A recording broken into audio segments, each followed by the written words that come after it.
Frazier to face Andy Pettitte as we get underway here at Yankee Stadium with a fastball signal to strike by the home plate umpire. Quick reference to that starting lineup, Dave. Juan Gonzalez, Dean Palmer out, not just to get a day off. Gonzalez with a strained rib, Palmer stiff back.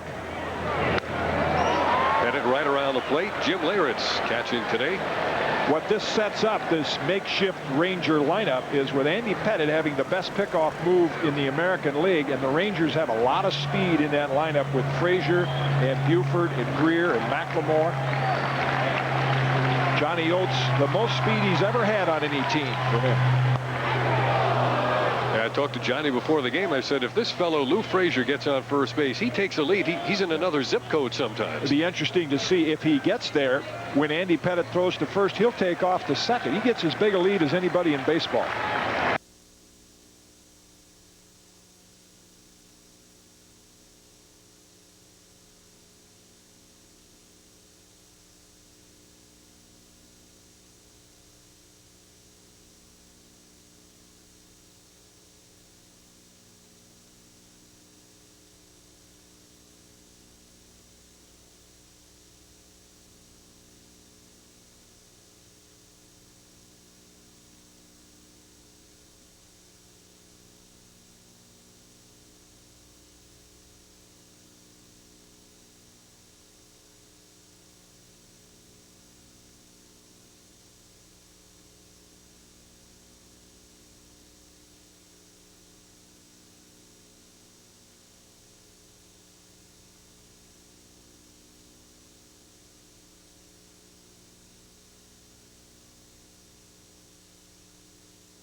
Start this season in the comfort. Coming up for their first at-bats in the bottom of the first inning, and here's the veteran they'll be facing today, Kevin Gross. Man who's had but one winning season in the last 10 years.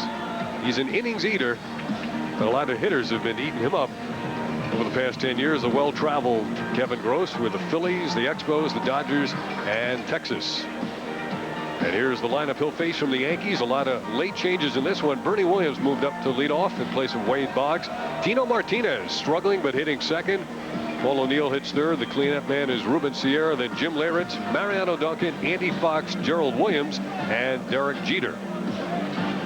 Let's take a look at the Rangers in the field, and I don't know of any team in the major leagues that can offer more speed in the outfield than that trio. Rusty Greer, Lou Frazier, and Damon Buford. Granted, between them they have less than 30 big league home runs, not a lot of power, but they can cover some ground out there. Of course, injured Juan Gonzalez on the bench, and Buford in against the left-hand pitcher Andy Pettitte. Around the infield with Palmer's tight back bothering him, you'll see Craig Worthington at third with Kevin Elster, the former Met, at short, then Mark McLemore and Will Clark, and Kevin Gross. Now, beware of a sick man. A couple of these Rangers are bothered by maybe some food poisoning, upset stomach.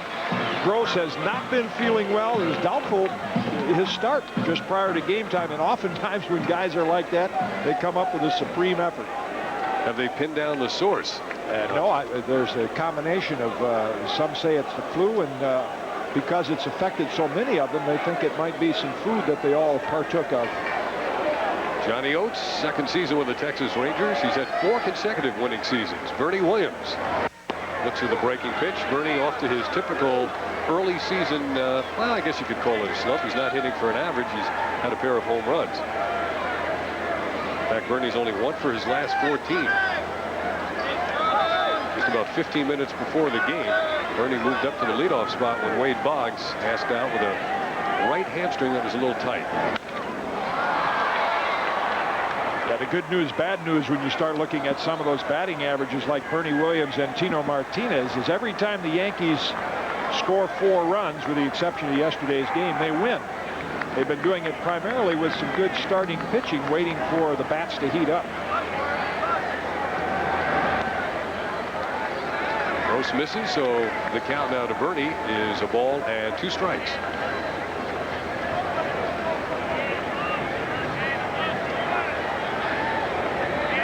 Rodriguez is behind the plate for the Rangers. And another curveball from Kevin Gross. Fastball, curveball, changeup.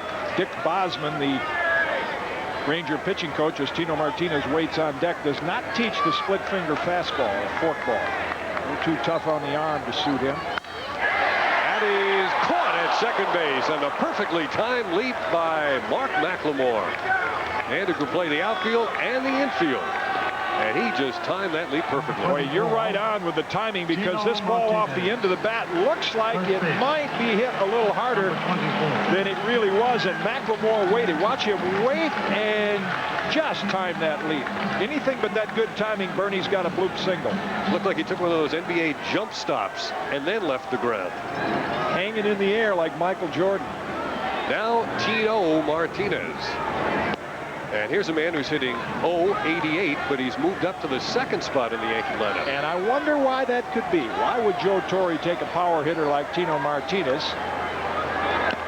And that's why right there. When Paul O'Neill, a 300 hitter, is batting behind you and you're scuffling, and Joe Torre knows hitting as well as anyone, you put Tino Martinez in this spot and figure he's going to get more fastballs to hit, and maybe he'll come out of that slump. There's a fastball back up the middle, and just like that, managerial magic, it works. Tino Martinez gets his first Yankee Stadium hit as a Yankee. Not the line drives you're going to see him hit a lot of during the season, but he's patient on that one, gets a fastball, takes it right back up the middle. In the open of our telecast, we saw him pulling off a pitch on the outside part of the plate. Now he takes it right up the middle, gets rewarded with a base hit. Now Paul O'Neill. 4 multiple hit games in the first 9 for the Yankees.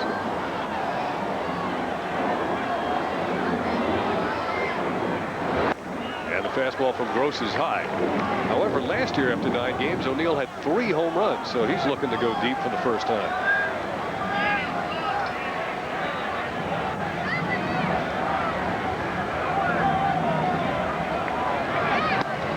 He hit the target of Ivan Rodriguez right down the pipe there.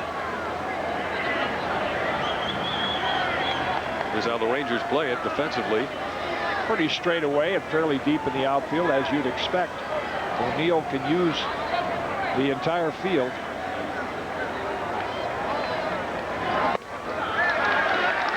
Gross having trouble spotting that fastball. 2-1 to Paul O'Neill. The Rangers, before winning yesterday, had lost 8 straight at Yankee Stadium. And I guess with the new look Yankees, everybody is a threat to run, even Tino at first. That would be a surprise, unless it were a hit and run. He tried to check his swing. Rocky Rose said he went around, and he did. I guess it's like people that are proficient in all fields, they are their own toughest critics. And Paul O'Neill, no exception. He has really been tough on himself. Not happy with the way he's swinging the bat. Talking to him before the game in the clubhouse, he just said, man, I'm stinking the place up. I'm not swinging the bat well. But one little bloop can get him started. Held back. Didn't pull the trigger on the breaking pitch. Well, he's hitting 297. That's... Yeah, but by his, see, he's set high standards for himself. He's not happy at 297. I know Carl Taylor, the Yankees video man, says that more than anybody else, Paul O'Neill is a devotee of going to the videotapes to check out how he's doing. Here's Ruben Sierra doing well lately.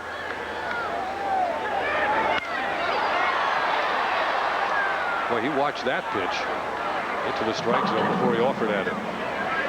So Martinez goes back to first base. If you just joined us, yes, Tino got a base hit. Bouncing single up the middle. We're in the bottom of the first inning. Full count to Paul O'Neill. 1 on and 1 out. Yankees and Rangers have seen a lot of each other in this week or 8 days. This is the 6th time they're playing.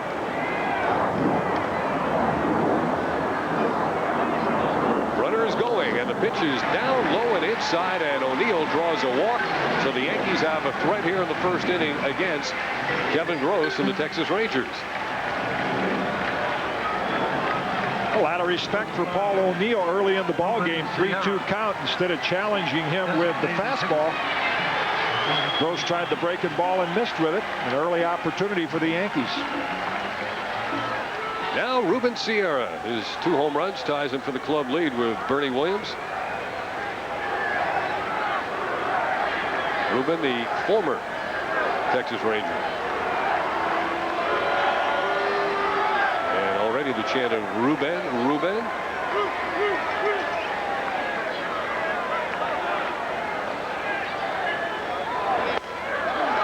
Last season, Kevin Gross lost 15 games, which tied him for the most losses in the American League. Pretty readable, Kevin Gross, in terms of if he has his good stuff, he's got confidence in it, he'll throw strikes, he'll probably pitch a good ball game.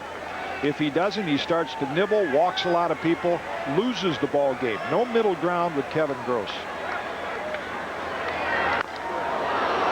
When you see a pitcher with that kind of arm, and you mentioned he's an innings eater, he's never been on this disabled list because of a sore arm. He fractured a finger one time trying to field a bunt. Why is his record 131 and 149 with that kind of stuff? Because he has not learned to win on the days that he doesn't have that top-notch stuff.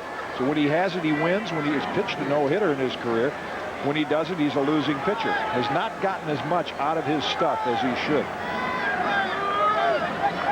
1-1 to Sierra.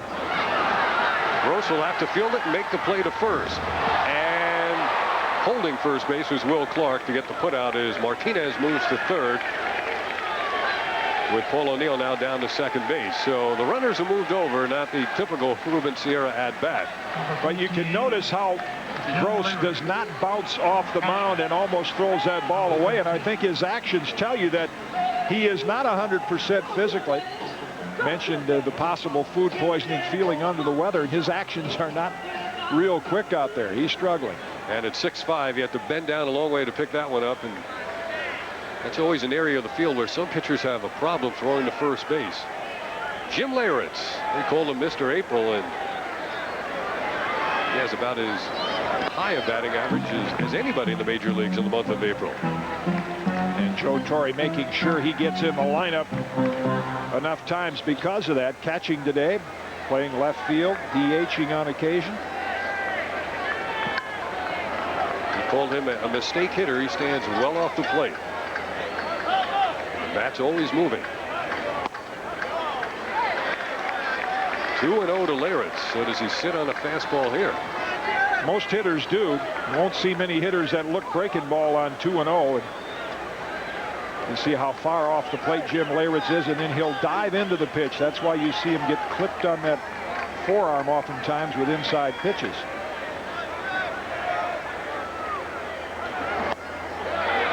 Like an off-speed breaking. See, now there's a difference in today's hitting. That actually was a mistake. That's a hanging breaking ball, but hitters are so locked into making the ball.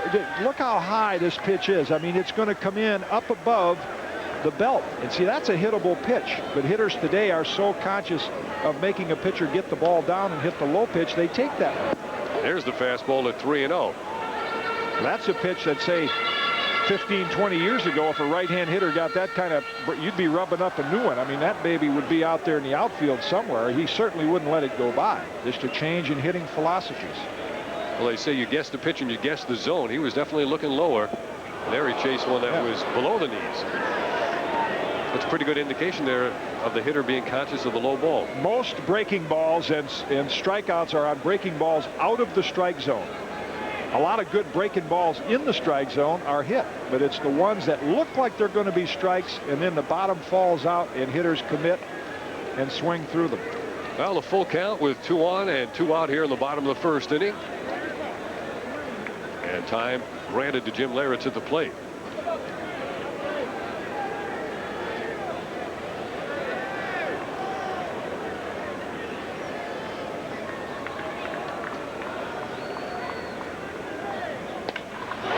laced to left field, and it falls in front of Rusty Greer.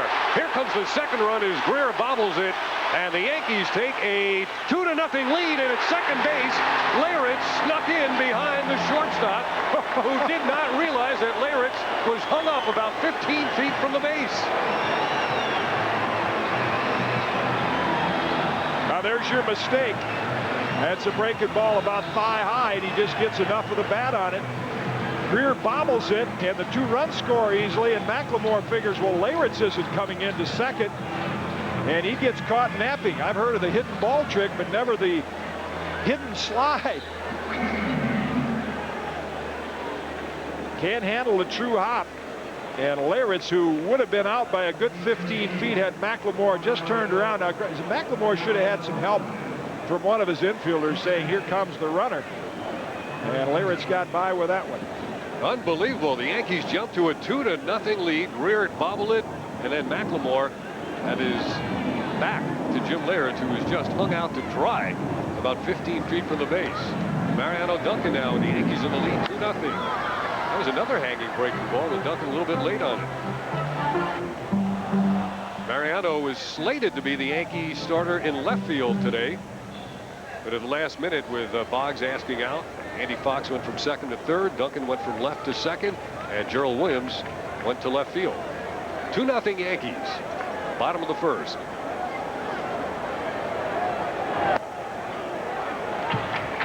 One and one.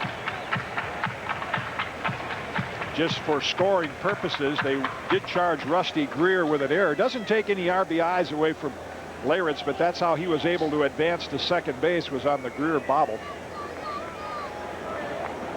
That's a tough scoring decision, because Leyritz, by all rights, should have been dead going into second base. Well, most errors that outfielders are charged with, I say most of them, it's Red Foley had to make that decision, the official scorer here at the stadium.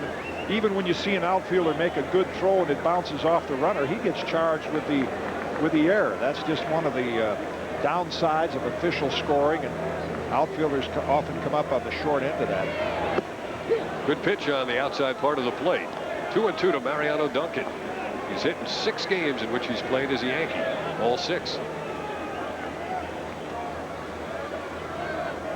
Yankees for the moment have, I guess, cooled off talks about acquiring a second baseman. Pat Kelly's had some encouraging signs since his most recent cortisone shot.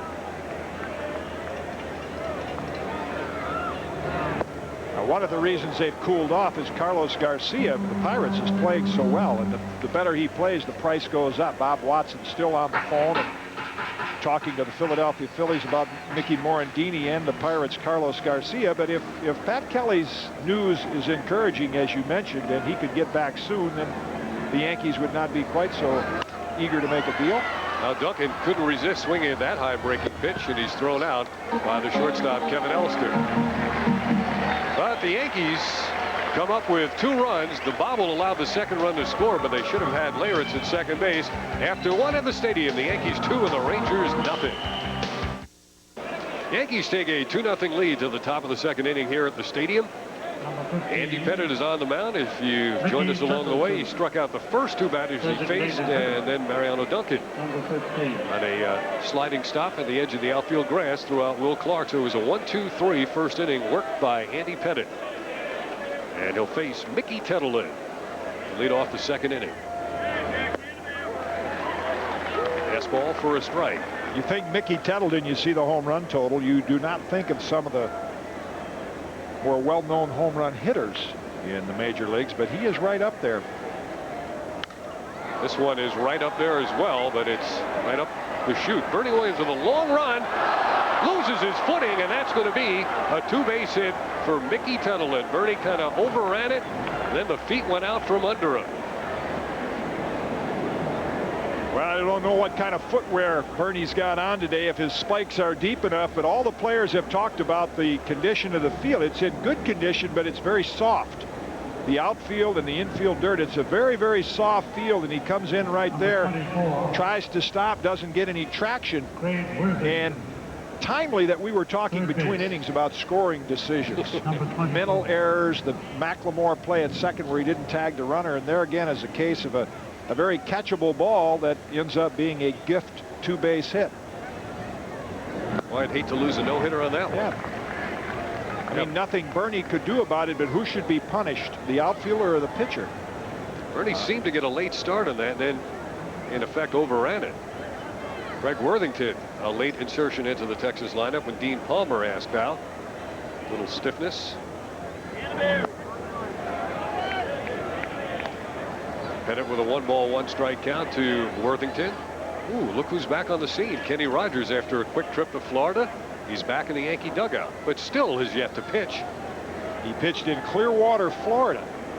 And in another 4 days, he will pitch in Florida again. And then on April 23rd, he will make his Yankee debut in Kansas City. This one is gloved by Jeter. The runner moves to third on the play as he throws across to Tino Martinez. There's Mickey Tettleton.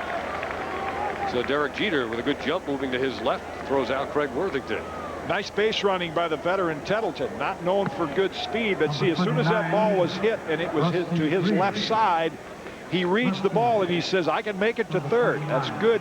You don't have to have blazing speed to be a good base runner. A lot of runners maybe would have hesitated and got caught in a rundown or had to go back to second. Tettleton made a quick and correct decision.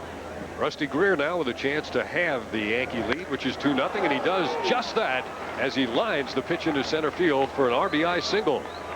That brings Mickey Tettleton home. It's now the Yankees 2 and the Rangers 1 on the RBI by Greer, his 7th of the year. 2-1 Yankees. Well, a gift run for the Rangers. Second base. Greer jumps on this bell-tie fastball and does exactly what you'd like to do with it as a left-hand hitter. Boy, keeps that front shoulder in, is able to drive the ball the other way, and with the dropped fly ball in center field, the Rangers get on the board. There's Mark McLemore, the number 7 hitter for the Rangers. He gets a fastball, bounces it to Jeter. He wants to go to second. He does, but that's all on the slow hit ball. So McLemore becomes the new base runner at first base. And Greer heads back to the dugout with an RBI single.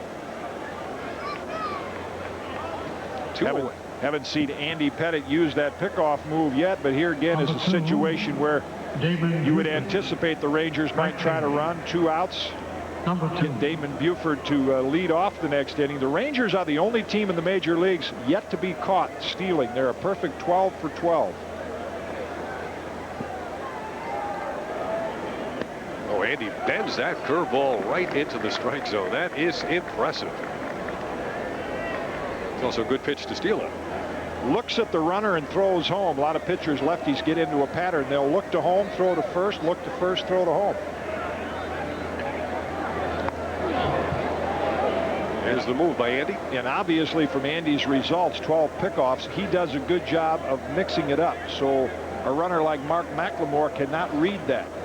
You know, you look for things like that. Every time he looks home, he comes to first. If he does it the same all the time, you can get a better jump. There's another breaking pitch foul to the plate. When Andy was on after the opening day victory here at Yankee Stadium with Al Troutwig in the clubhouse report, I thought he might have given away one of his secrets, because he said to Al, you know, I have 2 different moves, the high leg kick to first and then the low leg kick to first. Yeah, well, as long as he's doing 2 different leg kicks and still going to first, it would still make it difficult for the runner to read that. There's the low leg kick, and he picked him off. However, we may have a balk call. Yes, the balk has been called. Well, you put that in the little book if you're Andy Pettitte and Joe Torre. Gary Cedarstrom is the first base umpire. Andy Pettitte has not been called for a balk. He has had a good pickoff move. There have been a lot of arguments, but no umpire has called a balk on him. What did he do there to balk? Did the foot come back behind the rubber? That's the only way you could call a balk. And in Gary Cedarstrom's opinion, the first base umpire, we'll take a look. See if it comes back of there. Boy, I don't know. I mean, that is so difficult to call anyway. And in Gary Cedarstrom's opinion, he thought Pettitte went behind the runner from that rubber. From that angle, it did not look like he did. First ball hitting, and driving it to right is Damon Buford. Waiting under it is O'Neill, so the balk doesn't provide any further damage. Andy Pettitte allows a run because of the bloop, and it's 2-1 Yankees in the second.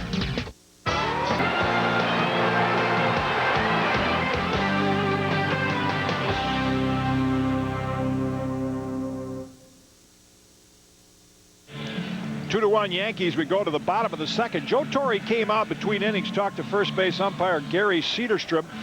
Andy Pettitte back to the dugout and slamming his glove down. He's never been called for a balk before, saying, "What did I do?" Now, as he lifts his leg up, we'll stop it right there and see his foot is well toward home plate, and when he picked it up, he did not go behind his back leg, behind the pitching rubber. But that happened so fast that I think maybe Gary Cederstrom, the first base umpire, get one more look at it. So that leg never goes back of the pitching rubber. Maybe he was influenced by some of the arguing that's going on by other teams. Well, that was the 4th balk of the season. And in between innings, Joe Torre out to talk with Gary Cederstrom about that move. Steve Howe had one called on him yesterday, and 2 against Scott Sanderson. Andy Fox leading off here in the Yankees' 2nd inning as he faces Kevin Gross with a 1-ball, 1-strike count. Fox, a very versatile player, plays second, plays third, runs well. As you might expect, really loving the time he's having in the big leagues. I mean, talking about the roster changes, Tim Raines will probably be activated Tuesday and bat from the left side of the plate only. Andy strokes that one over McLemore into right field, and he is making the most of his time. A leadoff single here in the bottom of the 2nd inning, and I know his folks back in Sacramento are catching this game. And if he keeps swinging the bat like that, he will not be the one to go down to the minor leagues. Good, smooth stroke by the 6'4" left-hand hitter. He has been impressive. Primarily a third baseman, but his minor league numbers show that he's apt to be more of an average hitter and not a power hitter. Of course, Wade Boggs is that type, but the prototype third baseman is more of a power hitter. Gerald Williams now, as the sky is darkened and the wind begins to swirl here at Yankee Stadium. Looks at a fastball for a strike. Gerald struggling here in the early going. Now, only because of the hamstring injury to Wade Boggs is Gerald in the lineup. As you pointed out earlier, Duncan originally slated to start in left field with Andy Fox at second and Boggs at third. Gerald stayed with the curveball, and he hit it to deep right center field. It is carrying, and it's to the base of the wall. Andy Fox runs well. He's being waved home. Gerald's on his way to third. There really won't be a play on him.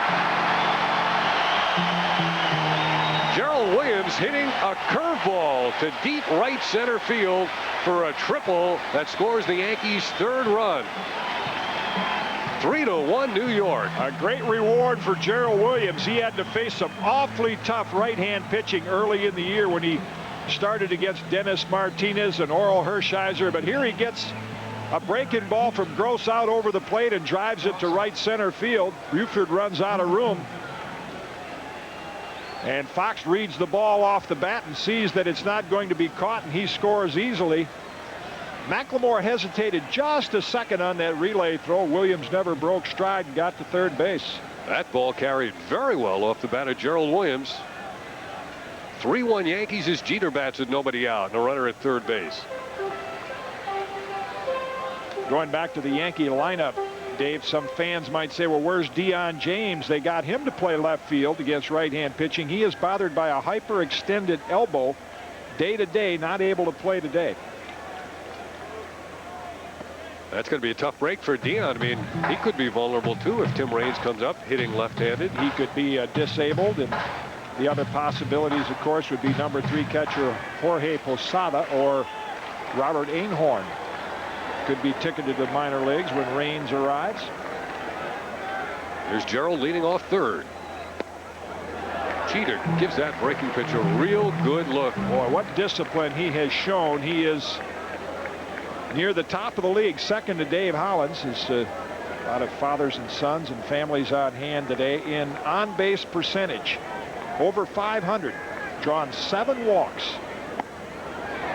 Make it 8. Jeter goes to first. Still nobody out. The Yankees with runners at first and third. That's going to get a visit from the Texas Ranger pitching coach Dick Bosman, going out to talk to Bobby Gross. A year ago, Gross had the highest ERA among regulars That is Kevin Gross, the highest ERA among regulars in the American League, well over 5. Well, he's never started out 3-0. He is 2-0 this year, and based on what we learned earlier about the stomach flu and the condition that he's had, they may not go along with him, and that's rookie Jeff Brandenburg, a side armor, loosening up in the Texas bullpen. Does he look under the weather to you? Well, his body actions when he got off the mound to field that ball that Sierra hit, there wasn't a lot of quickness there. Now Bernie Williams getting set to hit. While we have a moment, Kenny Rogers is back. Dwight Gooden pitched yesterday, was effective for a while, and then the Rangers got to him. So I guess you could second guess the Yankees move here and sending Rogers back and forth to the minor leagues while Gooden continues in the rotation. Yeah, you could go back even before that, not just in the spring, but it's the whole scene with Doc Gooden being here and Kenny Rogers. You know, if you don't sign Doc Gooden, then you have a perfect rotation. Granted, they didn't know about Jimmy Key, but they felt Scott Kamenicki would be able to pitch this year. And here's a guy you have $20 million invested in him, and you're making him a stopgap, an emergency pitcher, and sending him to the minor leagues. Shades of Jack McDowell right there. In a perfect world, you would have Doc Gooden in the minor leagues, pitching and sharpening. See, yesterday he went through the batting order first 3 times real good, threw the ball about 93, 94 miles an hour, and then the fastball tailed off. The control isn't there. So in a perfect world, he should be in the minor leagues, getting his skills back. Kenny Rogers should be starting, but that's really when you have an owner that is involved as George is, and it's so predictable here, and it's like the human monkey wrench factor. He's going to get involved. He predicted Doc Gooden would win 15 games, right? So he's going to stand by that. Doc's going to get ample opportunity to get the ball. When Kenny Rogers realistically should get more starts right now, and I think that the gamble could pay off for the Yankees if and when Rogers gets back in the rotation. There's going to be a lot less pressure on him. He's going to say, hey, look what they did with me, jacking me around. He's going to go out there and not feel the pressure that he would have had he started from the get-go. Well, right now, strictly a spectator watching Bernie Williams foul this one off. The Yankees have added a run here in the bottom of the second inning. They lead it 3-1.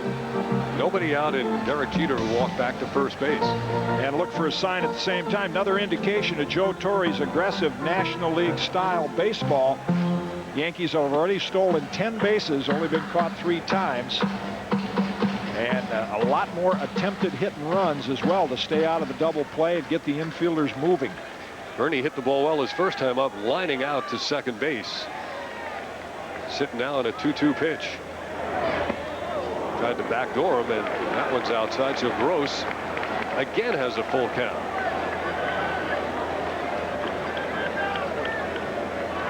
Runner at third is Gerald Williams. There's Derek Jeter at first. Nobody out.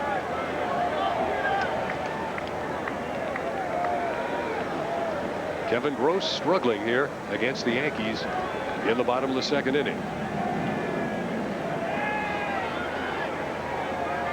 Runner goes. The pitch is hit by Will Clark in the right field. Williams scores easily from third. The throw will go into second base, and Jeter, after a wide turn at third, holds there. So Bernie Williams delivers with an RBI single past Will Clark in the right field. The Yankees now lead it 4-1.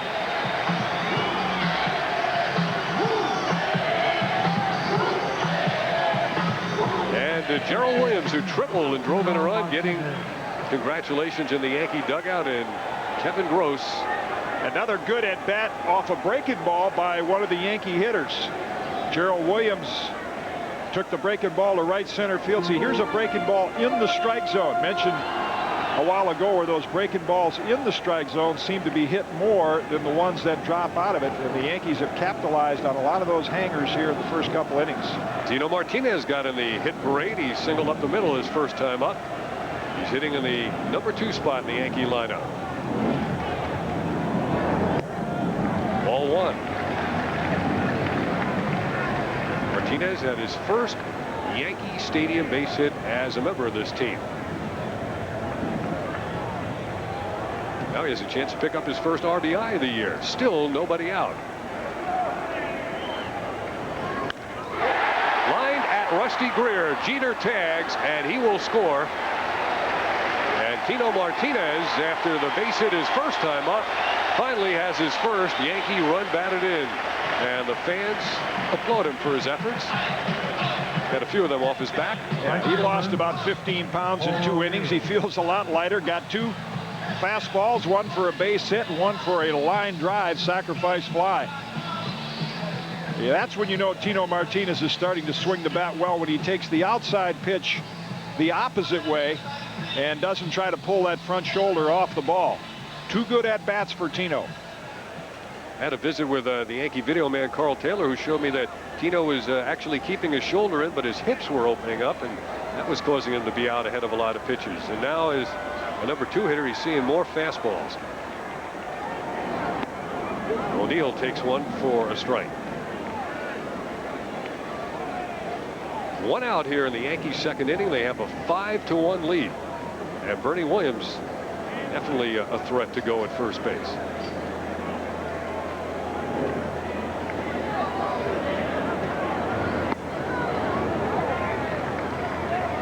Even now to O'Neill. Changeable skies here at Yankee Stadium. It was sunny when the game began, as Tino gets a little refreshment. And Bernie is going, but the pitch is fouled out of play. Well, this has to be fun for these Yankee base runners when you're blessed with the speed of a Bernie Williams this year. They worked a lot during the spring, they being Jose Cardinal, on helping him improve his jump. He's on the go now. That was a straight steal. O'Neill just elected to swing at the pitch because Bernie never looked in. But when you're blessed with speed, it's a lot more fun to play this game when you get a chance to use it. 1-2 to Paul O'Neill as Gross checks Bernie Williams. He has a modest lead. O'Neill punches it into left field. That's a base hit. Rusty Greer on the second hop returns it. Bernie stops at second base. O'Neill is on at first. And the Yankees continue their hitting here in the second inning. And that might be it for this man, Kevin Gross. And let me check that rookie reliever. It's Mark Brandenburg, not Jeff, that was loosening up. He's a side armor, under armor that Johnny Oates feels can also pitch effectively against left-handers, but not Kevin Gross's day. Feeling under the weather prior to today's game, possible food poisoning, and the Yankees took advantage of that. So the Yankees up 5-1 will return to the stadium in a minute. Back at Yankee Stadium, the home team leading the Texas Rangers 5-1. Al Trautwig with Jim Cott for the next couple of innings. Jimmy, you touched on a very sensitive topic for people following this Yankee organization, but I think you have it exactly right on the head, how difficult this is to understand what's being played out here between Kenny Rogers and Doc Gooden right now. Yeah, and neither one of them are really at fault. It's a decision that has been made by, I'm sure, ultimately the Yankee owner, and both are suffering from it. Doc Gooden, realistically, to find out whether you can pitch in the big leagues, you have to get a handful of starts, 5 or 6 really, to find out. So the Yankees committed to do that to Doc, faced with the fact that Rogers sits and may not be as sharp as he should be when he comes back. It's a real gamble, especially with the Baltimore Orioles running off to an 8-1 start, and they're the one team that could run away and hide in this American League East. And the thing about it is that in Kenny Rogers' situation, there are so many people look at it and go, he's not going to be able to function in New York, and then the organization goes out and does just about everything it can to make it complicated for him to perform successfully in New York. It could work in reverse for Rogers. He can come back now. He's got really a built-in excuse, if you want to call it that, because if he doesn't pitch well, he could say, look what they did to me early in the year. Mentioned Al in his last at bat, Mickey Tettleton. You don't often think of him among the top sluggers in Major League Baseball, but when you begin to look at some of the home run hitters over the last several years, and walks as well, that have hit at least 30 home runs for the last 5 years, you got names like Barry Bonds, Fred McGriff, Albert Bell, Frank Thomas, Matt Williams, and even Mickey Tettleton is in that class. It's kind of surprising. So Mickey's on at first as Andy Pettitte commits the sin of the leadoff walk. Remember, This is the continuation of Charity Week here on MSG. The number to call to volunteer your time to one of 5 charities we've suggested is 212-465-6660. More on that as we continue here this afternoon from the stadium. And I guess, as Andy Pettitte is clearly not as smooth as he was in the first 2 starts, is simply telling us the weather is too darn nice. Yeah, summertime for him. He's accustomed to the snow flurries. I think the 2 long innings the Yankees had also, 2-runner and a 3-runner. Not that you wouldn't like to have that as a starting pitcher, but sitting in the dugout long periods of time, sometimes it takes you a little longer to get the touch and feel and rhythm that you want. Turned out to be a beautiful spring day. A little crisp chill in the air. 1-1 to Worthington. And a surprisingly small crowd again after the sellout of opening day. They are not exactly packing them in just yet in these early days of the season at the stadium. And it won't be long before the debate begins to rage. It's this, it's the traffic, it's that, it's the Bronx. Mel Stottlemyre, Joe Torre now show a little concern after a walk to Tettleton and falling behind Worthington 3-1. Hard shot. Boy, did Worthington get all of that one off the facade of the loge deck. The count is full at 3-2. And I know I've got to get over it, but I'm still, really mad at Gary Cederstrom, the first base umpire, because I don't know how it's playing on Andy Pettitte's mind right now with a runner like Mickey Tettleton on first base not taking much of a lead. But the balk call was totally bogus, and you really get the feeling that he's bowing to some pressure that's been created by some manager somewhere else. Of course, the speedsters of the Rangers have not been over there yet. If a Lou Frazier gets there or a Damon Buford, the best thing Andy Pettitte could do is give him a couple of moves to show Gary Cederstrom that my move is legitimate. It's not a balk move. Don't let that balk call intimidate you or discourage you from using it. Ground ball to third. Nicely scooped there by Fox to Duncan. Across it goes to Martinez. The Yankee infield taking it on a 180-foot ride. 2 outs. That's the way you erase the leadoff walk. The rookie Andy Fox starts it. Throw a little bit high, but nice footwork by Duncan. Comes down on the bag, makes the pivot in the same move. Left fielder, Rusty Greer. Ooh, he flew. Boy, he can move. Yes. After all these years. So that'll bring up Rusty Greer, who singled and drove in a run back in the 2nd inning. My strongest memory of Rusty Greer is from Kenny Rogers' perfect game. He made a great catch to preserve it and then caught the final out. And so you've heard the replay of that call about 50 times.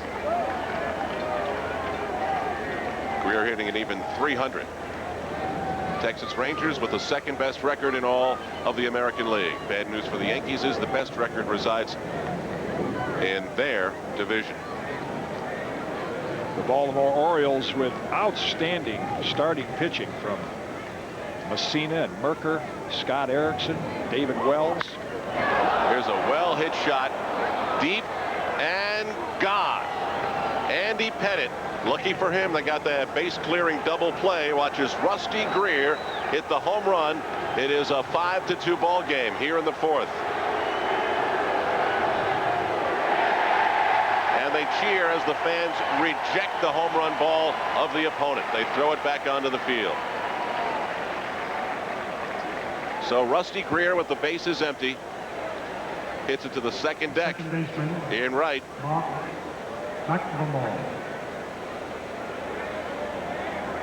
Greer's first home run of the season, and that brings up Mark McLemore, who reached on a fielder's choice. McLemore committing the mental error of mental errors in this game by standing on second, receiving a throw from the outfield as Jimmy Leyritz was a good 30 feet off the bag, then never turned, and Leyritz surprised him by sliding in safely. We've talked about it before, Jim, but the mental errors, they should count. They should. It's maybe something baseball should address, the scoring system, to continually give outfielders errors when the ball hits the runner. You could give a team error. You could give an error for a mental mistake like McLemore committed. And even the pop-ups that drop in, like to Bernie Williams. Granted, he slipped on the grass, but it's the outfielder's responsibility. And Andy Pettitte on 4 pitches walks Mark McLemore. Very strange, because Pettitte normally doesn't miss 4 straight, and Pettitte in 13 of 15 first pitches had reached the strike zone. Wow. Got a fastball, or maybe a cut fastball that just didn't cut, and it hung on the inside half, and Greer has had 2 good at-bats against Andy Pettitte. He knew it. That's an area the Yankees have been much improved over last year. Of course, the coming out of spring training, starters were only working a few innings, but only the 5th home run that the Yankees pitching staff has allowed this year. That's the lowest total since back in the early 60s. So now it's Buford with 2 away.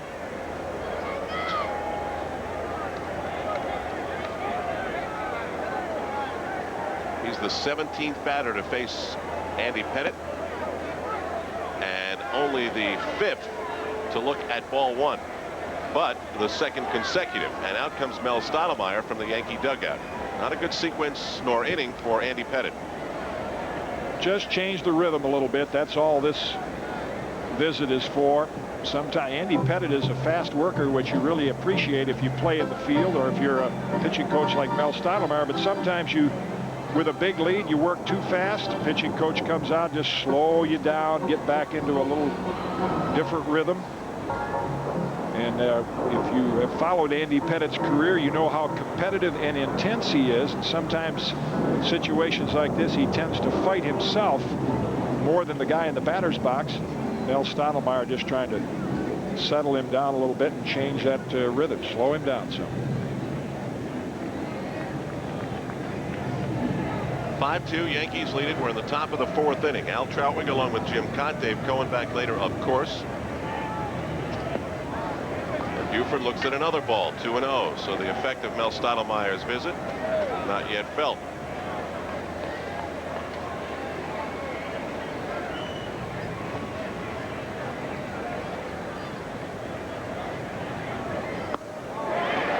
Short stay for Damon Buford in the Mets organization. He was a part of the trade that sent Bobby Bonilla to the Orioles. They got the fine hitting prospect Alex Ochoa along with him. And then Buford acquired by the Rangers for Terrell Lowry.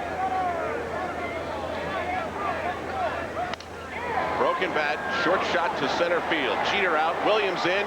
It's a tweener. And the Rangers will have runners at the corners. The tying run now coming to the plate. McLemore advancing to 3rd, and Buford on at 1st. Well, Jeter and Williams can certainly cover a lot of ground, but that was perfectly placed. Nothing Bernie could do about it. It was Derek Jeter's ball to attempt to catch all the way, and he just can't catch up with it. A quick glance to see where Bernie is, and again, it's the base on balls. The 2-out walk to McLemore, followed by the bloop single, and suddenly Kevin Elster, of all people, you think of him as a glove man, becomes one of the most important outs in this ball game for the Yankees. Jim, that was slightly left of second base, but I still think it qualifies as a Texas leaguer, right? Did it? I think so. It's within the rules, yes. right? Yeah.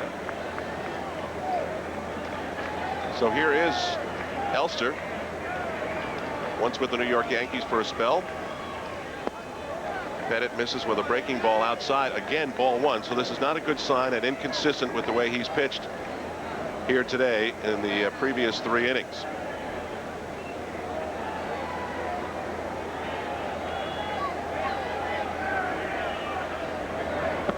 What happens, Al, during times like this, when you know you have a comfortable lead, you get 5 innings in, you qualify for the win. So from a starting pitcher standpoint, sometimes you quit pitching and you start throwing. Instead of thinking about, down and away, get a ground ball, you say, I have to throw a strike. I have to throw a strike.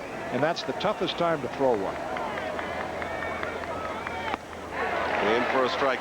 Jim, you made an excellent point earlier in the game about Kevin Gross and how his record and his past performances show that he does not know how to survive a day when his stuff isn't his best. Well, we're going to see how Andy Pettitte does right here today with that same theory working. 2-1 pitch to Kevin Elster with 2 on. Pettitte lets him go to 3-1.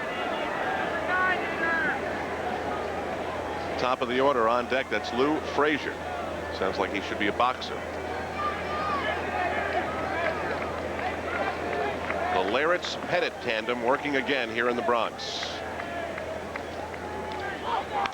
Elster goes with it. It's toward the gap, but O'Neill seems to have a good beat on it. Williams comes over, though, to make a diving catch. Oh, Paul O'Neill looked so comfortable in his stride, I thought he had it measured. But it was Bernie Williams, as I tried to combine the two of them, who makes this fine catch to get Andy Pettitte and his team out of a jam.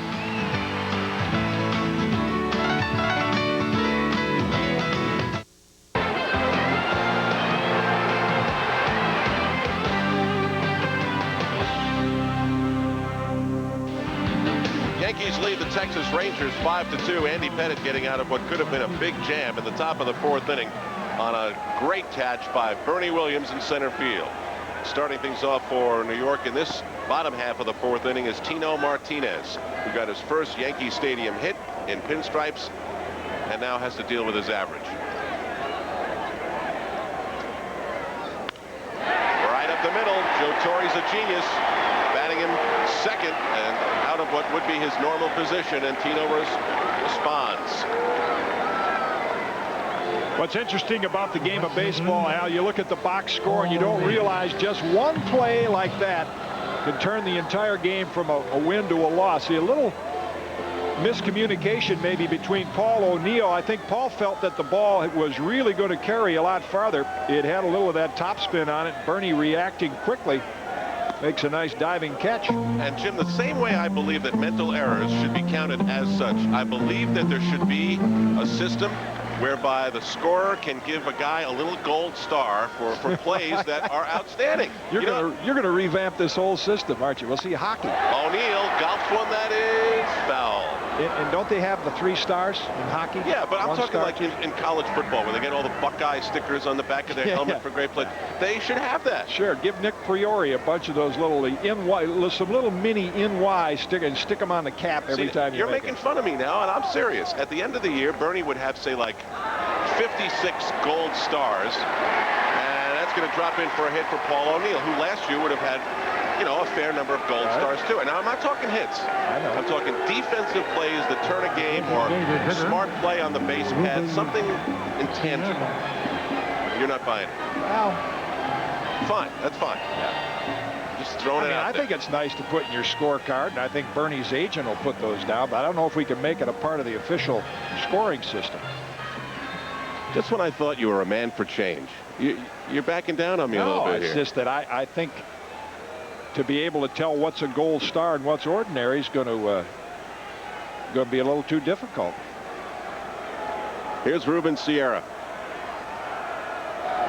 who has the shoes to end all shoes. I want to see you in a pair of those puppies right there. I mean, these are beyond anything ever seen before. That looks like the U.S. Marine Drum and Bugle Corps, right? You know, with the spats and the patent leather. And I think Eddie Murray is the only other player to wear those, that particular model. For a strike.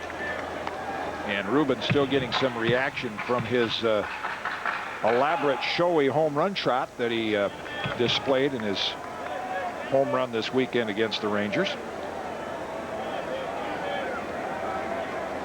1-1 with 2 on in the Yankee 4th. They lead it 5-2.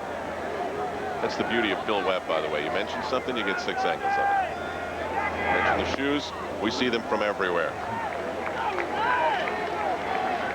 On the Nobody Beats the Wiz scoreboard, the Cleveland Indians leading the Boston Red Sox 4-zip in the second. You and I mentioned this as we look at the other scores available. Randy Velarde and Mike Stanley off to pretty slow starts in their new homes. Minnesota leading Baltimore 3-zip in the 5th. And Danny Tartabull 3 for 33 as you look at the man whom he was traded for, Ruben Sierra. Chicago leading Oakland 2-0 in the 4th. And one last score, Milwaukee leading Kansas City 3-1 in the 3rd. That's it on the Nobody Beats the Wiz American League scoreboard. 2-1 to Ruben Sierra. Way outside. A lot of times your draw of the starting pitchers determines how you do as a team early in the year, and the Yankees get a little bit of a break there. Ben McDonald, who is pitching quite well, is pitching today for the Brewers, so the Yankees will not face him in the 2-game series. Kenny Rogers and Doc Gooden looking on. Brandenburg's pitch is outside, and he has walked. The bases loaded for Jim Leyritz. Mark Brandenburg gets the phone lines working here at the stadium. Dick Bosman, pitching coach, to the phone. It's an area that Johnny Oates said in spring training was his biggest concern. Matt Whiteside, the right-hander, is going to begin to loosen. Jeff Russell, remember Jeff Russell, one of the premier closers in the major leagues for years, is working down in extended spring training in Florida. He'll join this team on the 1st of May as a setup reliever for Mike Henneman. And then you have veteran Gil Heredia and Ed Vosberg. But until they get to those pitchers, things a little thin in the Ranger bullpen. So with this pause, it allows us to tell you that this copyrighted telecast is authorized under rights granted by the Yankees solely for the private non-commercial use of our audience. Any publications, reproduction, retransmission, or the other use of the pictures, descriptions, and accounts of this game without the express written consent of the Yankees and Madison Square Garden Network is prohibited. Nice leisurely pace to the disclaimer today. Yep. Normally we don't have that luxury. Helped out by that visit to the mound to give Matt Whiteside a little more time to get ready. Got a little Greek flavor here at the stadium, and here in the Bronx they'll clap to anything. With the bases loaded, it's Jimmy Leyritz. Yankees up 5-2. Nobody out in the 4th. Strike one.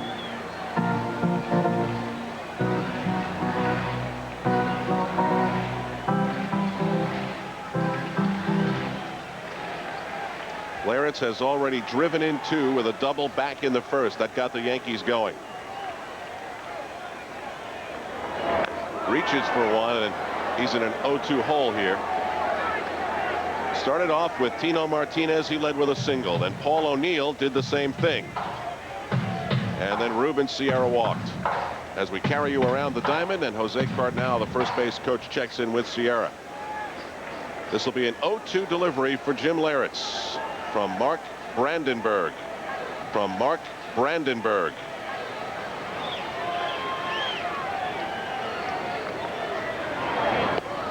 Waste one. Ever been to the Brandenburg Gate? Not lately. Geography for 50. Yeah. Name the city. Berlin. I'll let you off the hook. 1-2 pitch now. Feel free to stump me right back, as I know you can. Here's a fly ball out to Rusty Greer. Battling a swirling wind that is carrying debris out there. Martinez faked the start, draws the throw, but nothing doing. So Leyritz is gone.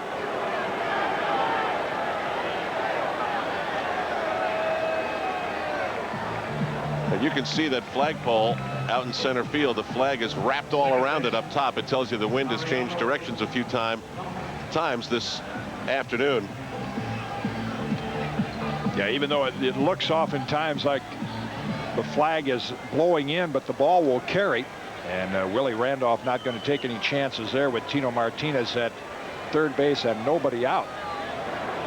Nice opportunity here for the Yankees to blow the game slightly open. Mariano Duncan. And there it goes to center field. Tino Martinez scores. O'Neill gets the green light from Willie Randolph. Will have a play, and he's in there safely. Ooh. And O'Neill lost his safely. footing, and he is hurt. I don't know if it's his wrist or his leg, but his spikes, when he slid in, he just slipped, and you could tell immediately when he turned over at home plate. Ooh, that is not a good sign if it's that wrist. It's one of the things that baseball players fear most, a hand injury. Wow. Oh, it's a leg. It's a knee. And you hope that it's just a cramp.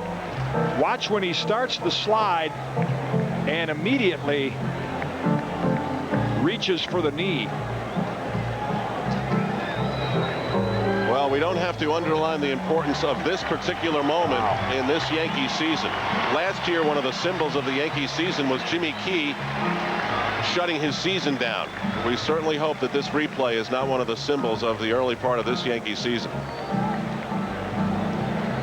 Another look as you see O'Neill go down on the left knee, and he's in pain, right? He's in pain already, but now he reaches for his right ankle.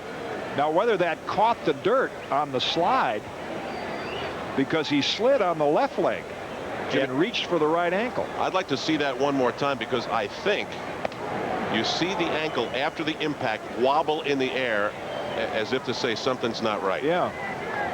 And here's Andy Fox looking at ball one. Oh, boy.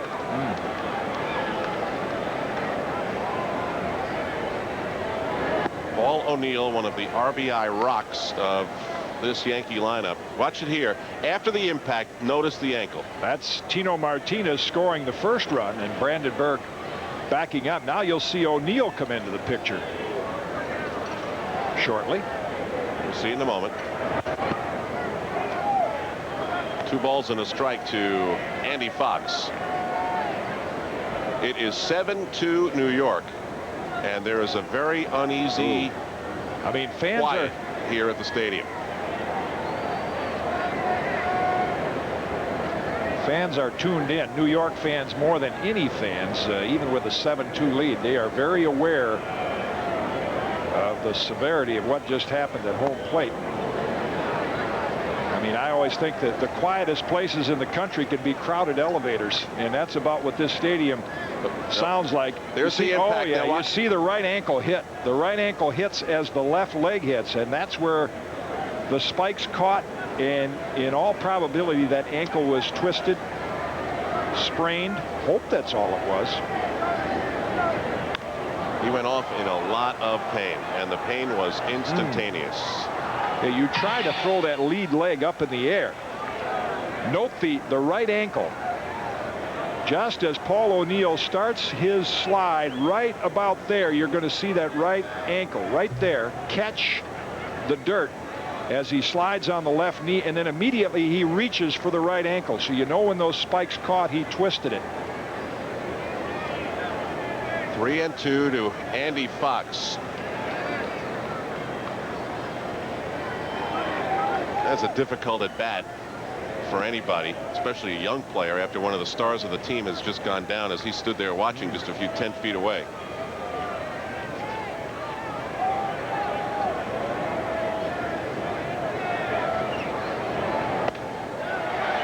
So Fox draws the walk. And we don't want to forget, due to the injury of O'Neill, what a big hit that was by Mariano Duncan to drive in the 2 runs. And Joe Torre, who's had to deal with the early injury to Tim Raines, the injury to Melito Perez, the stiffness of Jimmy Key, now is going to want to know as soon as possible, how is Paul O'Neill? Tim Raines due to come off the disabled list and join the team on Tuesday, but Paul O'Neill is not whose place they had plans for him to take. He joined us late. Tim Raines will report, and hit only from the left side of the plate. Still bothered swinging right-handed with that fractured thumb, not able to grip the bat.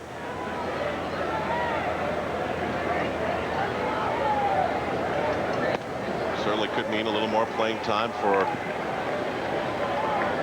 player like Gerald Williams. Ruben Sierra's probably got to keep his mitt standing by, because you've got to figure with all the anguish that you saw in Paul O'Neill, it's got to be a couple of games, even if it's just a sprained ankle. While in talk in spring training about Ruben Sierra wanting to play in the field more, Deion James is day-to-day with that hyperextended elbow, so the other option would be to place Sierra in the field along with Deion James. He walked. Duncan's at second. He singled, and another walk to Andy Fox for Gerald Williams here in a 2-run Yankee 4th inning. 7-2. They lead the Texas Rangers, who lead the American League West.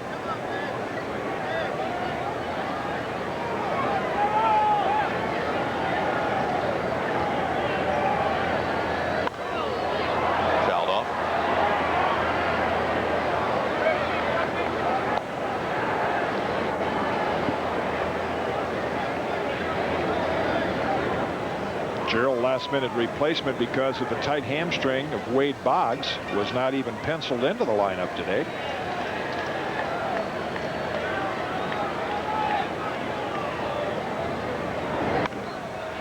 Reaches for that underhanded delivery of Brandenburg. Right side, it's Will Clark. He grabs it for the out. So 2 away, but the base is still full. Derek Jeter. You could see Paul O'Neill with the assistance of assistant trainer Steve Donahue. He is limping off the field, not able to put any weight on that right ankle. And if any of you have ever had a sprained ankle, sometimes a sprain can be as painful or worse than a break. Take the same amount of time to heal. And he's being assisted into the Yankee training room. We'll give you a report just as soon as we get one. Well, there is an X-ray facility here, so they should be able to get a look fairly quickly. Derek Jeter hitting .360, walked, singled, scored a run. Officially, he's 1 for 1.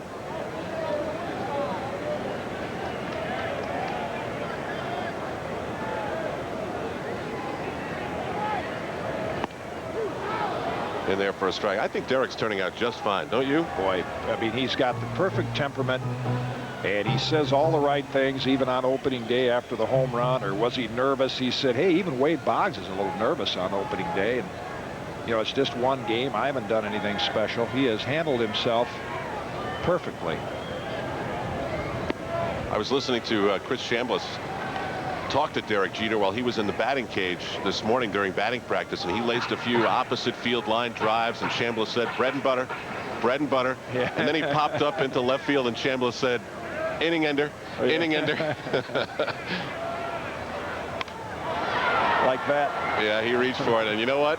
It's an inning ender. There it is. That's exactly what it looked like. But the Yankees get 2, and of course that's not the headline. The headline is Paul O'Neill is hurt. How severe remains to be determined. Back in a moment.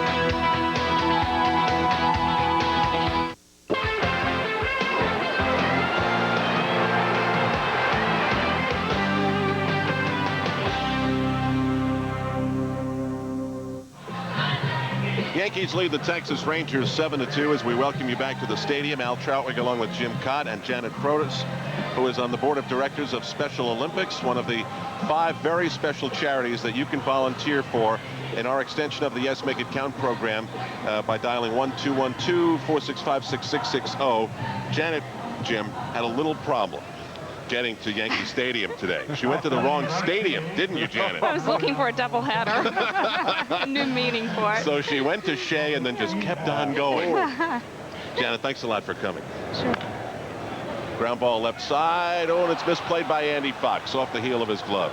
Janet, we have, what, 40,000 Special Olympians that you deal with, yes, your organization in the deals New York with on a City yearly metropolitan basis. area.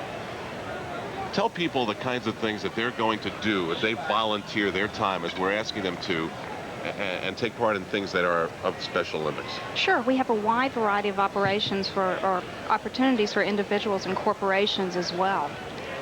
If someone volunteers and they want to get involved in a hands-on manner, they can coach athletes. If their time is more limited, they can volunteer for an event. If a corporation wants to get involved, we have team-building opportunities for them too. And of course, one of the most rewarding things you can do with Special Olympics is just hug all the competitors on the days of competition. Exactly. Jim, have you done that? Oh, that in Minnesota with the ice skaters. That was the fun when they came across the finish line, to be a hugger. Exactly, and just be there for them and support them. That's what we're trying to convince people to do, is that this opportunity that they've got is really a great opportunity to get feelings that they would not normally ever feel. Exactly. It's a day for them to showcase their skills. Little switch there, Jimmy. Robert Ainhorn at second. Mariano Duncan goes out to right field in place of Paul O'Neill. Pettitte goes for the pickoff at first. Frazier just back, and I was very happy to see that Mr. Cedarstrom did not call the balk. You're going to see the biggest lead in the major leagues off first base. Gary Cedarstrom watching closely. I mean, Lou Frazier, he's even cut it down a little bit. Pettitte almost gets him. Well done, Gary. Nobody out, one on in the top of the 5th.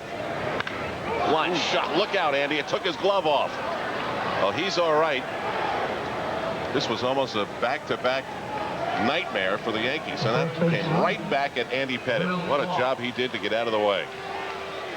In position, slide step, finishing straight toward the hitter, but that's right through the wickets. And fortunate to get out of the way, but after the Yankees stake him to a 5-run lead, right back in trouble again. I think that's going to force Joe Torre to get the bullpen up here in the 5th inning. We're talking with Janet Protas, who's on the board of directors of Special Olympics. And in New York State, there are 150 different competitions with 40,000 children and adults. And another bad sign for Pettitte. They get the red light at third. They got a chance to get a guy out here. Third base is all clogged up. Fox chases back the runner, makes the tag, and that's another gaffe by the Texas Rangers. They've had a few today. Put another mental error on the board for Johnny Oates' team. Janet, we're talking about charity and volunteering. Here's some of the charity that happens on the baseball field. I mean, the Rangers have really been charitable to the Yankees. There's a situation where they should have bases loaded, nobody out, because Pudge Rodriguez just keeps running and never looks. Robert Einhorn is able to get over, and or rather Andy Fox, and make the tag. And 1 out, runners at the corners. Should have been bases loaded, nobody out for the Rangers. Big break for the Yankees. Yes, indeed. Pudge, you should have stopped. Andy Fox alert to the moment. And Mickey Tettleton is up with 2 on. No run scored. They put the red line on at third. That froze the runner, and actually I think what caught Pudge was that he saw the runner going full around. Great grab by Andy Fox. There's 1. There's 2. Oh, yeah. In for Wade Boggs, who had some tightness in a hamstring. Andy Fox comes through. Wow. 6'4", diving and making the inning-ending double play. What a the pickup Yankees for might Pettitte. want you to stick around here. Yeah. Good luck charm so far. Back in a moment on MSG.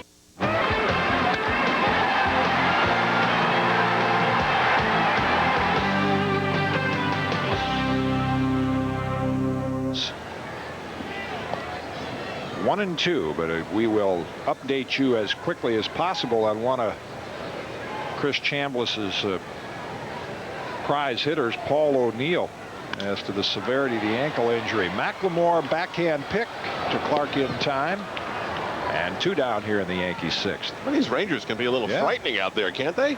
Well, they're off to their best start. Johnny Oates saying more speed than any team he's ever had up till today. In fact, up till this weekend, starting pitching has been good. They even juggled that for a moment, still got Leyritz by a stride. And the versatile Mariano Duncan will step in. Thought he was going to play left field to start this game, then went to second base, and now with the injury to Paul O'Neill, he's in right field. Jimmy, I think he's got the most beautiful baseball bats I have ever seen. They're like a rose-colored handle with a darker maroonish thick part with this gold lettering. I mean, they're really snappy looking. He covers up a lot of the beautiful rosewood with tape and puts that ugly pine tar on there. But when they come out of the box, they are something. Looks like some of those gold embossed autograph bats that that you get. The you know what I mean? I mean, have you seen it? 2-0 to Duncan. Goes after the high fastball, hit fairly deep to right and gone. How about that? Beautiful and functional. Yes.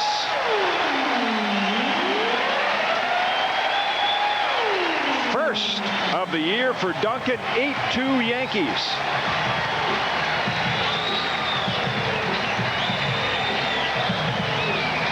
It's a 3 RBI day for Mariano Duncan.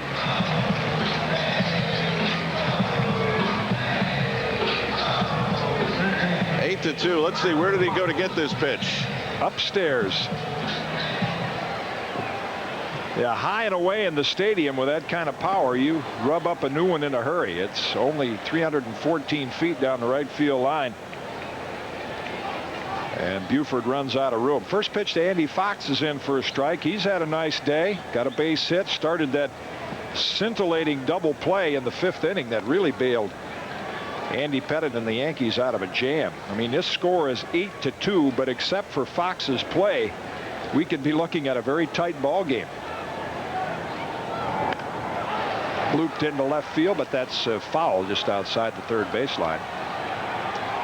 Well, Jim, your scouting report on their bullpen was pretty accurate. That's a pretty good report on most bullpens. I think Bob Watson is going to join us here in a moment, the Yankees general manager. And when you start analyzing pitching staffs, the middle relievers are usually the lowest pitchers on your depth chart. You got starters, closers, setup men. It's that middle area that you hope you can get some effective innings from. That's inside. It's 2-2 to Fox.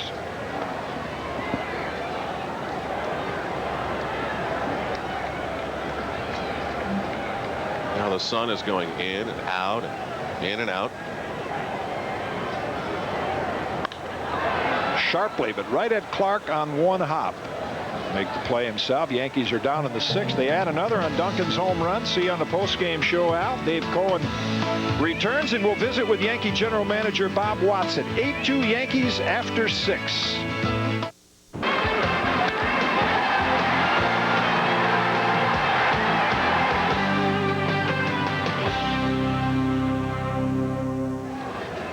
Yankees leading 8-2 with 2 men on, both on walks. Nobody out here in the bottom of the 7th inning.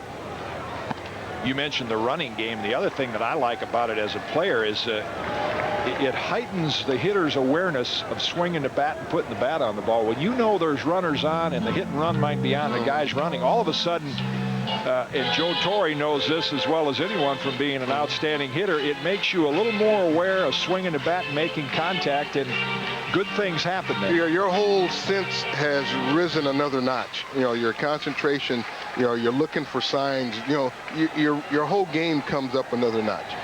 And, you know, again, Joe and I go way back. I like the way he presents himself. I think his staff is tremendous, and we're going to win a lot of ball games. Nice stop at third base. Worthington couldn't get out of his glove, and that becomes an infield single. Gerald Williams reaches third. Derek Jeter down to second, and Bernie Williams gets the infield hit because Worthington couldn't get it out of his glove. Well, it's one thing to get the ball like Craig Worthington does, but think back to what Andy Fox did. Right. He had to dive, and yet Fox was able to get to his feet and turn it into an inning-ending double play. So it's not enough to just make the stop. You have to have the footwork and the agility to also make the throw. Another break for the Yankees. And talk about a guy busting out of his slump. Tino Martinez, the hitter now. He's had 2 singles and a sacrifice fly, and bats with the bases loaded, takes a strike. It's good to see this young man start to hit the ball the way he can. Same way for Bernie. Those guys were pulling the ball, nice little ground ball to short, ground ball to first. If you notice, their hits have been up the middle the other way. Exactly. Tino had a good cut at it. 1, no balls and 2 strikes. Now that would, you couldn't blame him with a 6-run, 7-run, 6-run lead, and he might have had grand slam on his mind. He kind of pulled off that one. He pulled off the ball a little bit. You know, but the fans here, they're going to really see a big league hitter here, a quality hitter. Foul ball. Look out. Nice catch. Wow. Self-defense a little bit down there. You know, he's a professional hitter. He stays inside the ball. That's when we say inside the ball. He will try to hit the ball in the left center field and let the bat head and the speed of the ball, you know, take the bat head to the ball. Gerald, Jeter, and Bernie, the base runners. Nobody out here in the bottom of the 7th inning with the Yankees on top of Texas 8-2. Win today, and they take this 3-game series.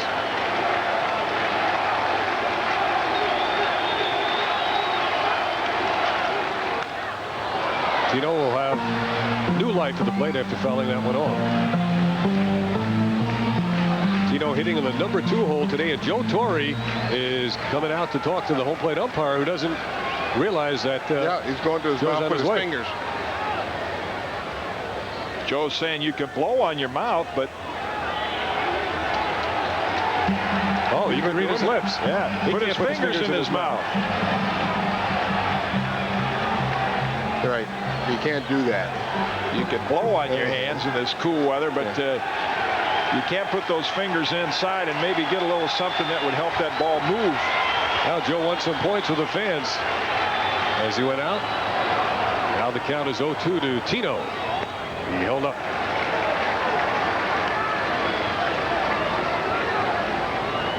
This young man has played some good defense at first base for us. Boy, play he made in the last inning. We've seen a couple of them this year. Tino fouls the fastball off, so the count remains 1-2 to him with the bases loaded and nobody out. Tino was telling me before the game he was actually thinking of bunting yesterday to break out of that hitless streak here at Yankee Stadium. Well, I don't want him to go that far, but at least he's thinking about some things.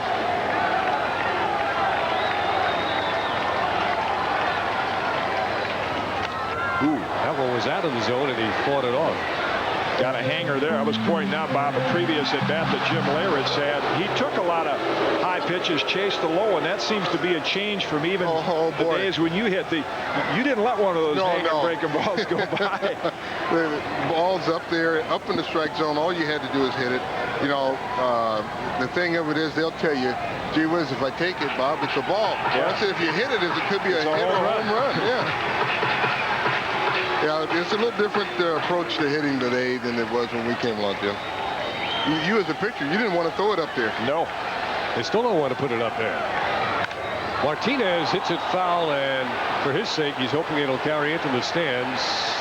Will Clark draped over the camera. And of course, Bob Watson's appearance here in discussing the pitching rotation, and I understand your concern to make sure that we know that baseball decisions are made by you and Joe Torre, but you also have to understand that when you follow the Yankees, we're kind of accustomed to the fact that the owner of the Yankees is involved more than any other owner in baseball, so we always assume that all decisions go through Tampa somehow. Well, let's put it this way. He's in the loop, but no, we have a lot more input than he wants to back out a little bit of baseball. And bouncing ball, McLemore fields it, goes to second, and they get the force, but Martinez reaches, and Gerald Williams comes across to score the 9th Yankee run. 9-2 Yankees. McLemore got the middleman, and Tino Martinez has himself a 2 RBI day. Yeah, it's an out, but it's a productive out. Nice play here by McLemore. And Elster on the receiving end. Kevin stretches as if he were a first baseman, but that ground ball enables Gerald Williams to score the 9th run, and Tino picks up another RBI. So Gerald, a late entry into the Yankee lineup today, has had himself a good afternoon, as has Tino, and here's Robert Ainhorn, his second at bat. You know, the one situation we haven't covered, Bob, and you and I have talked about it a couple of times, is the ongoing phone calls to possibly pursue a second baseman. Well, all of those are still going on, but as I've stated before, we're not in a panic mode. We're still going to get some news on Pat Kelly this week. Ainhorn hit it right on the button to fairly deep center field, but there's Frazier, and he makes the catch. That'll get another run home as the Yankees hit double figures. Jeter scores, and Robert Ainhorn gets an RBI on the sac fly. His first RBI of the year, and while he gets the high fives and the Yankees hit double figures, let's quickly go over what could happen. If Pat Kelly were ready, say in 30 days, or if he were not ready at all this season, how would that impact your thinking on getting a second baseman? Well, if he's going to be ready in 30 days, then, this week will really tell the tale on him. The doctors will let us know he's going to start throwing. And if he's throwing okay, then we'll send him out and let him play, get some at-bats, and probably look at, bringing him back here first week of May. All right, if not, now we talk, that's a totally different situation. We'll probably step up our efforts to go and look for, hopefully, a front-line second baseman. That's a base hit by Ruben Sierra. Tino Martinez is going to third. There'll be a throw that's cut off, and the Yankees now with 2 outs have Martinez at third and Sierra at first in this 10-2 game. And top line second baseman would be Carlos Garcia of the Pirates, of Mickey Morandini. Chuck Knobloch is fantasy. We've read that, but that's not possible. We'll go and look in the National League, and we might look at somebody in the American League, but if we're going to do something, we would try to do something front line. Now, then the next thing you do, the next best thing is to get a quality, backup, a quality guy, and we'll go that route. But we'll look and see. Next week will be. The tail of the tail on Pat Kelly, because he'll start his throwing program. He's had another cortisone shot, and he is throwing. And he's going to start tomorrow. Okay. Down in Tampa. Yes. We're going to get a pinch runner here for Torre gave the sign. Joe had called time and was looking out at Jose Cardinal like I think Jorge Posada is going to get a little game action here, and he's going to go in and run for Ruben Sierra. Do you realize Bob Jorge has scored a run in the postseason, but has never come to bat in the major leagues? Yeah, he scored a run in the division series last year. Oh, he went as well, let's hope he scores one again today. So Ruben Sierra, the DH, replaced for a pinch runner Jorge Posada with 2 outs. 1 ball, no strike count to Jim Leyritz. The Yankees leading 10-2.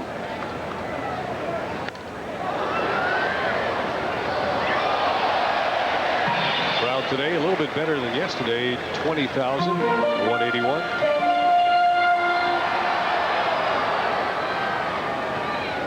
One of Joe Torre's strategies here in the early part of the season to get as many at-bats for Jim Leyritz by spotting him all around. Well, that was one of the things that we wanted to do, was get him more involved in the lineup. He has the versatility of being able to catch first and third and play some outfield. He can also DH. And when he's swinging the bat the way he is now at a 320 clip, you want to get him as many at-bats as possible. There's a high chopper that Worthington catches, and he makes the long throw in time to get Jim Leyritz going down the line. But the Yankees have a productive 7th inning. Our thanks to Yankee GM Bob Watson for joining us as he sees his team add 2 more. And the play by Worthington to end the inning. After 7, it's the Yankees 10 and the Rangers 2.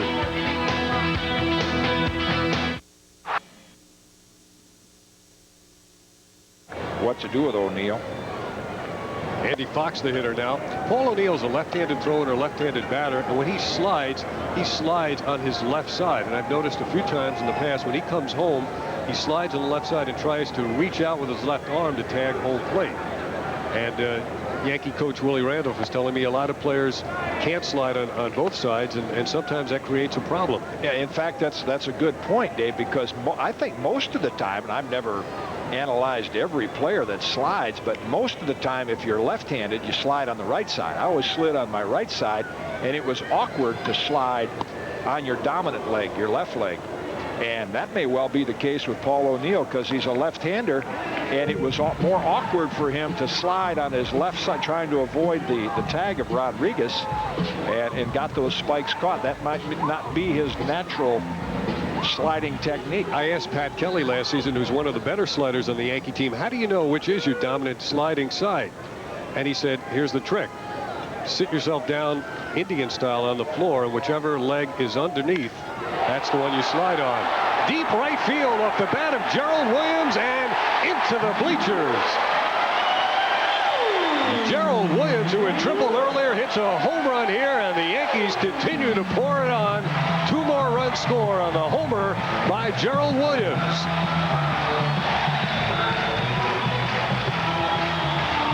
Very stoic as he crosses home plate in low 5s, Derek Jeter. Cool is Gerald Williams, not even scheduled to start today. And got the double earlier in the ball game off of Kevin Gross breaking ball, and a nice short compact swing there. Remember how he has struggled against right-hand pitching in the early part of the season. But a nice day today for Gerald Williams. What a breakout game for Gerald as Jeter bats against Whiteside. That young man who was holding his head got the ball back thanks to the kind security guards here at Yankee Stadium. The fan thought he had caught that ball, and the guards retrieved it for him. The Yankees really painting this one up a little bit in the latter innings. And it's the kind of game when you read the box score, you'll say, boy, the Yankees had a laugher. And Al Troutwig mentioned during his innings how they should put a gold star by somebody who makes an outstanding play and have that a part of the official scoring. If you ever wanted to come up with a gold star, in addition to the effort of Andy Pettitte, it would be the play that Andy Fox made. 1st and 3rd, 1 out in the 5th inning. The game was 7-2, but the Rangers were beginning to creep back in, and Pettitte had lost a little command of his pitches at that time. That was the big play in this game. And he had started that inning with an error on a little bobbler, a little ground ball up the third baseline that he bobbled. So that was a way to come back big time for Andy Fox in that inning. Toward the right field corner, this one's going to be out of play. They've been handy Andes today, Pettitte and Fox. The Yankees with 12 runs. Andy was scheduled to start at second base, ended up at third, and Wade Boggs not in the lineup because of a slight hamstring. So with 1 out in the bottom of the 8th, the Yankees have scored 2, and Jeter hits this one to right field. And the catch is made in the corner by Damon Buford. It's still the kind of at bat he's going to get probably a handshake from Chris Chambliss on, because that's Derek Jeter's hitting style. He's going to try to go the other way with the ball. Mark Hutton and John Wetland loosening in the Yankee bullpen. I think maybe Jeff Nelson, who had thrown earlier, one of those 3 will come in and finish it off. But with the day off tomorrow, all of the pitchers out there will try to get a little throwing here latter part of the ball game. Top of the lineup now, here's Bernie Williams. Bernie's had a couple of hits this afternoon. Also lined out to second base. His average creeping toward his weight, 194 at this moment.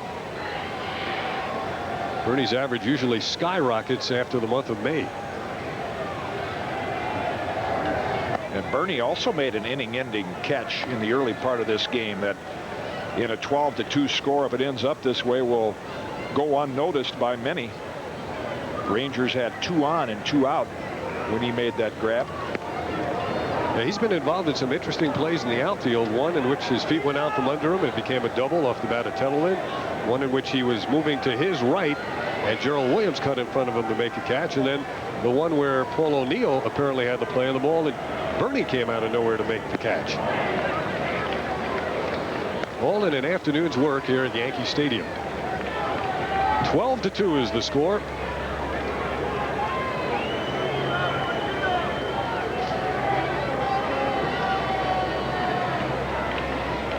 Now the 3-1 to Bernie is bounced to David Valley at first base. He'll go to the base by himself, and we're heading for the 9th inning. Stick around to see who comes on to pitch for the Yankees in the 9th. Looks like Andy Pettitte's afternoon is done. John Wetland's warming, but Mark Hutton's heading in. Mark Hutton on now to try to finish it up here in the 9th inning. The man from down under. Comes from down under and throws from on top. Yep. Facing Rusty Greer, had a home run against Andy Pettitte. Mark is what, 6'6"? 6'6", 240. Battled back from groin injury that kept him from pushing off the mound, as well as a shoulder problem. And it's a nice situation. On one hand, it's a nice situation to come in and get some work when your team is up by 10 runs, but there's always that thought, you know, the upside's not very great. So what if you get them out when you're up 12-2? And so you have a tendency maybe to try to overthrow a little bit and not pitch like you would in a tighter game. But there's the powerful leg kick, and look at the motion of Mark Hutton at 6'6". Do you like his mechanics? Perfect. When you say do you like his mechanics and perfect, well, what do you mean? Well, the pitching motion is pretty simple. It's weight transfer and balance. You make a little turn to your right that gets your weight back. In this case, he turns to the left. And then you stride toward home plate, land on the ball of the foot. Well, the results may not be what you like here as the ball's in the gap, and Duncan boots it in right center field.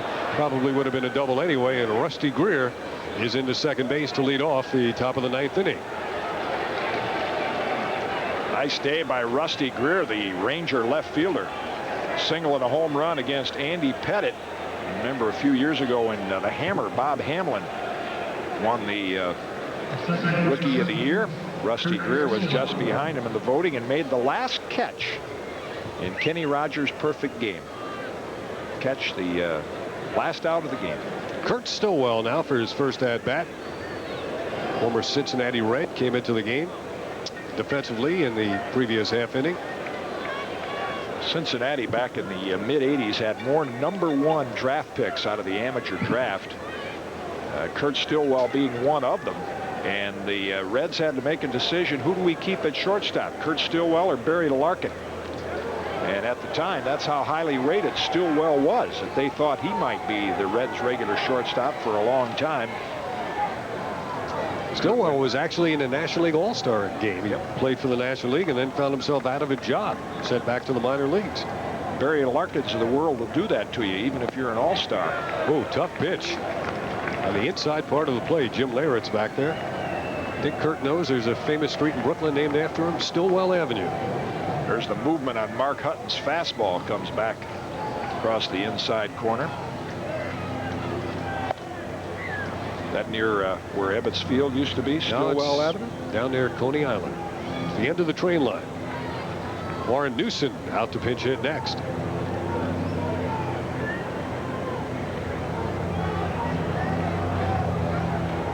Nobody out in the top of the ninth, and Hutton having a little trouble with his location.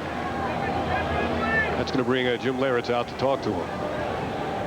And it appears that maybe Hutton hurt himself on that pitch. Been a few pitchers on the mound today, and where that plant foot comes down, if you don't hit in the right spot, the foot slips a little, and you know Mark's history of the groin injury, and boy, that's sad to see. He's made. Let's see if we can get a look at it. Does the foot slip? Comes off the mound, and you see didn't see whether he reached for any particular part of the body as to where he might have hurt himself, but you can see his disgust has made it's been a long road back for him to get to the big leagues. Boy, how quickly we went from good mechanics to this. Nothing wrong with the mechanics, but obviously he could feel it right away. Calling somebody out of the dugout. Well, good thing that John Wetland was up and throwing a couple of moments ago in the Yankee bullpen, but he's not the man coming in. Bob Wickman on his way. He will get as much time as necessary if he were not throwing very much. Wetland had been up earlier, and Jeff Nelson. Talked to Joe Torre before the game today, and I'll discuss those thoughts that I had in discussion with Joe about Bob Wickman when we come back. Bob Wickman on for the Yankees as he faces the pinch hitter, Warren Newson. Here are some of the premiums, the prizes you can win for your hours of volunteering. 1 hour gets you a pin and a water bottle for 2 hours. The blimp is a popular we item. ought to explain that blimp now. It's not going to be, you know, the one you see floating overhead at some of the major sporting events, but it's a little, I guess, a blow-up blimp. It's a mini inflatable blimp, mini blimp. Wickman tried to get the slider by Newsom, but it was inside. Bob Wickman tried to find himself early in this baseball season. 5 games after coming off a pretty decent spring, and Joe Torre's first look at him, he was really impressed with Wickman's live fastball and slider. Seemed like whenever teams talk trade with the Yankees, Bob Wickman is the name that comes up. Why isn't he pitching more effectively? And I asked Joe Torre what he thought before the game, and he said he's throwing his slider in the strike zone too often. That might be puzzling to some baseball fans. It goes back to what we talked about with Andy Pettitte in the early part of the game. You throw your fastball for strikes when you have a good live fastball like Wickman. Here it is, hit it if you can, and then when you throw the slider out of the zone, they'll chase it. Oh, he caught the corner on that, and Newsom is brought back to the box. But if you never consistently throw your fastball in the strike zone early in the count, you have hitters taking ball 1, ball 2, 3-1, 3-2 like he is right here. You never really set up the hitter where he'll chase that slider. And so Wickman has always been pitching from behind. Once he gets that pattern straightened out, strike 1 with the fastball, that good sharp slider, a lot of hitters will chase it, he'll be more effective. So that first pitch is so important to set up what comes after it. 3-2 to Newson. He went after a pitch out of the zone. Jeter will get the force at second. That's the first out here in the 9th inning. On the play, the lead runner Greer goes to third base. One away in the 9th. Newson reaches on the force out. And another pinch hitter coming up now for these Texas Rangers, Darryl Hamilton. Otis Nixon was the Rangers center fielder last year. He's now with the Toronto Blue Jays. Rangers went out and signed Darryl Hamilton as a free agent to take over. He's been the starter most of the season. Lou Frazier in center field today, starting actually for the first time. Hamilton came over from the Milwaukee Brewers, where the Yankees are headed. And the man on the mound, Bob Wickman, is a Wisconsin native from Green Bay.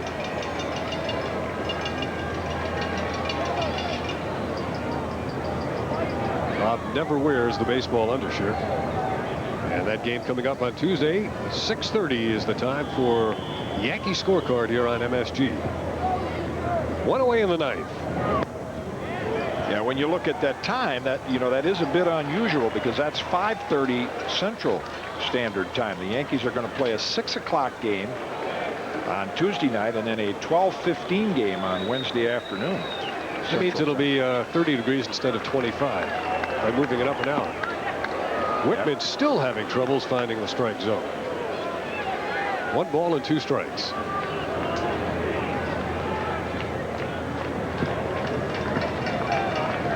Mel Stottlemyre knows all about that good sinking, moving fastball and what it can do for you. Want the slider in on the fist. Who's going to get a shot at it?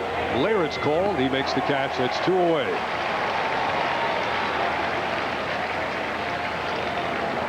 See, that was in a good spot. That was in on the hands. And had Hamilton not swung at it, it probably would have been a ball. You'll see Leyritz begin to reach inside. But again, with 2 strikes, you get the hitter to chase some of those pitches. Bob Wickman just has not had enough of those 2-strike situations where he could take advantage of the hitter. Lou Frazier with the .000 batting average. On 1 time on an error. There's the first pitch, and it misses the strike zone.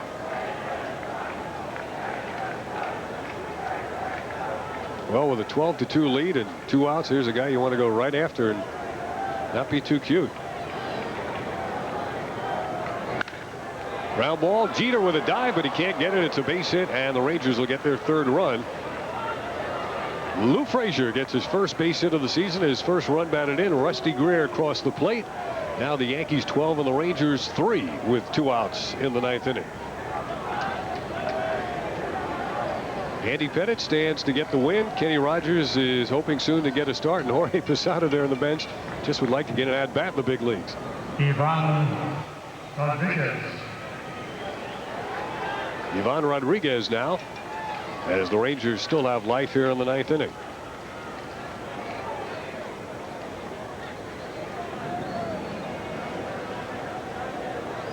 Rodriguez on the afternoon with 1 base hit. He was guilty of a base running mistake as he came around second base and got caught.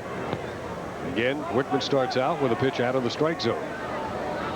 We talked about this before, how amazing it is that Pudge Rodriguez, at 24 years old in his 6th season, there's 87 rookies that have played in the major leagues this year so far, and about 70% of those are older than Rodriguez already, and he's working on his 6th season.